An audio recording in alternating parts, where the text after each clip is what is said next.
ایک پنجابی کی کہاوت تو آپ سب نے سنی ہوگی، اللہ نے بنائی جوڑی، ایک انا تو دوسری کوڑی۔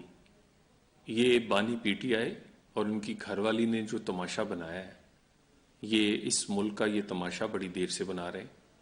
جب سے یہ جوڑی بنی ہے، پاکستان کی سیاست، پاکستان میں گورننس، اس کا اپنے مفاد کی خاطر تہ و بالا کر دیا ہے۔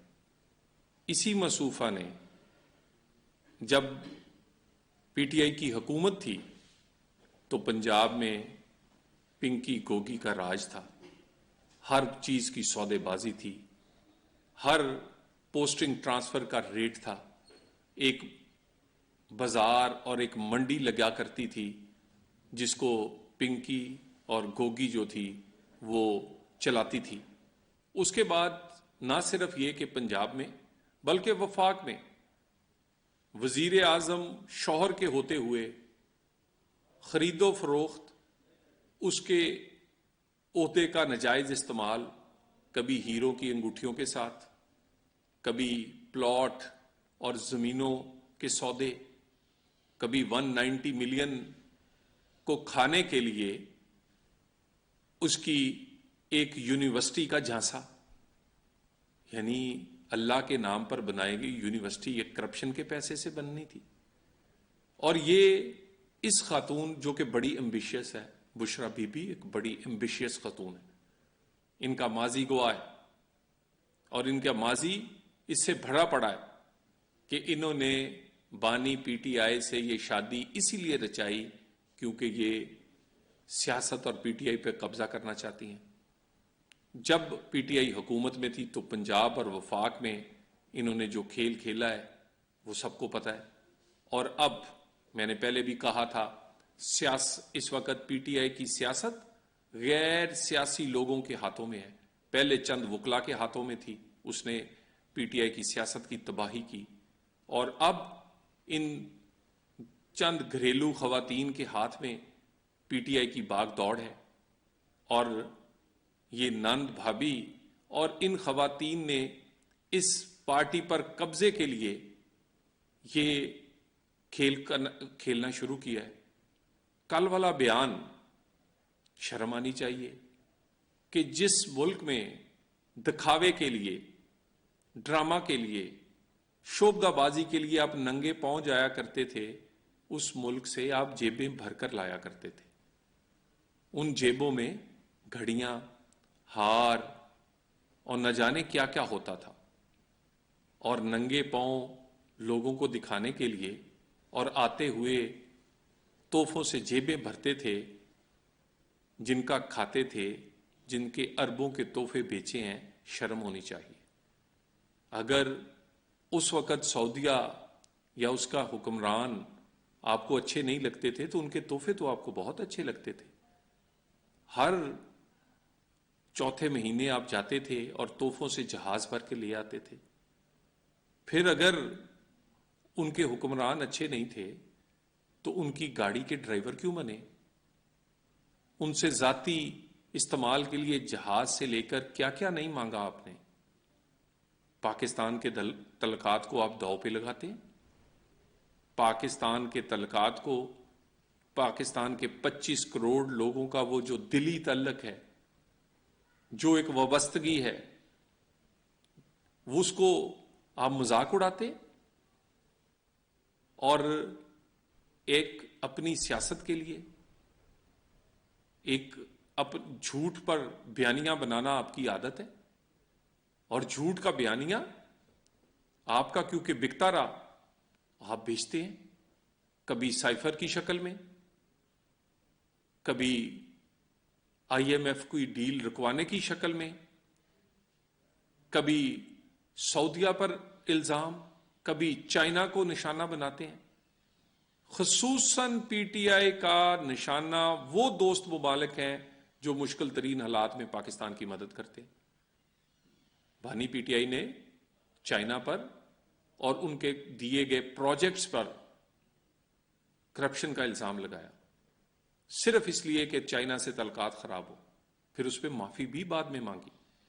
اسی طرح سعودیہ ہر مشکل وقت میں پاکستان کے ساتھ کھڑا ہوتا ہے، جان بوجھ کر اس کو نشانہ بناتے ہیں.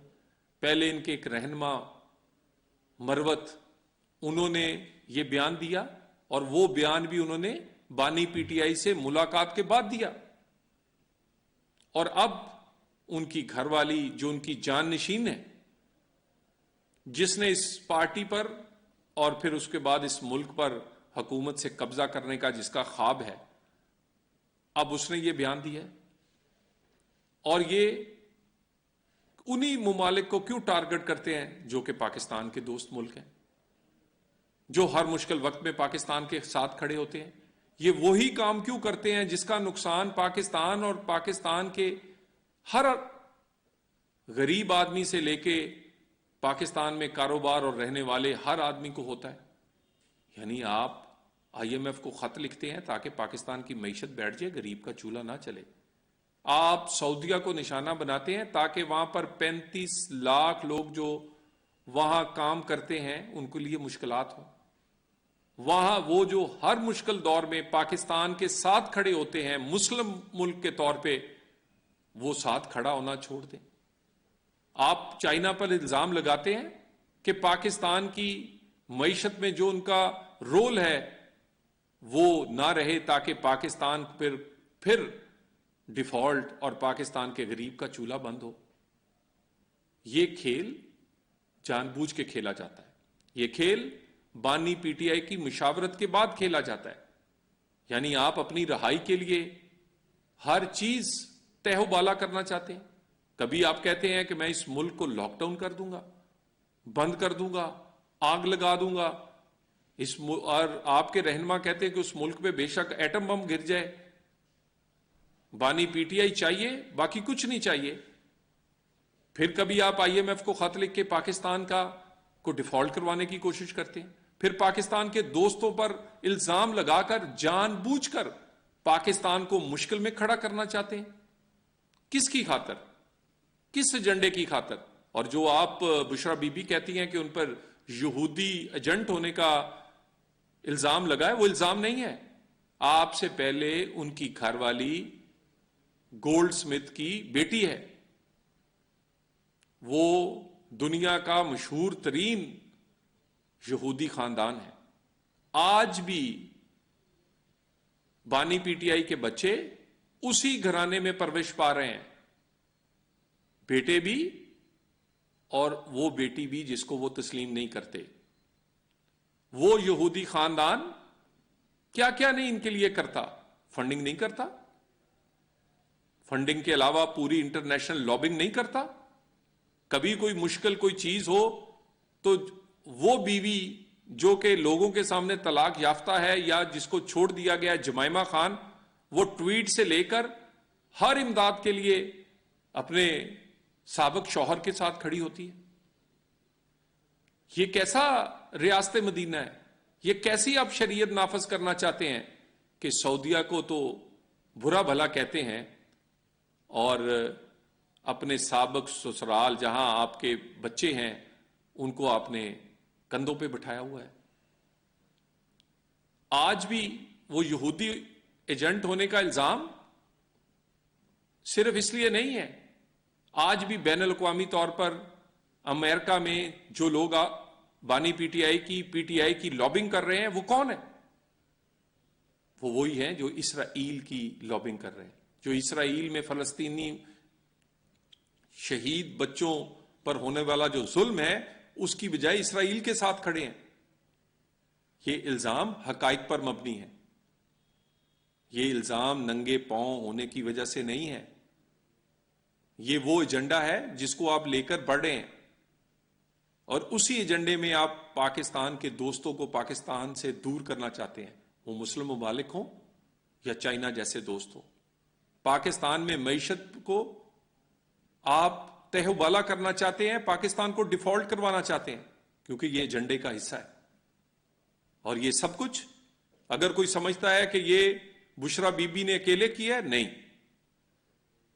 ایک ایک لفظ یہ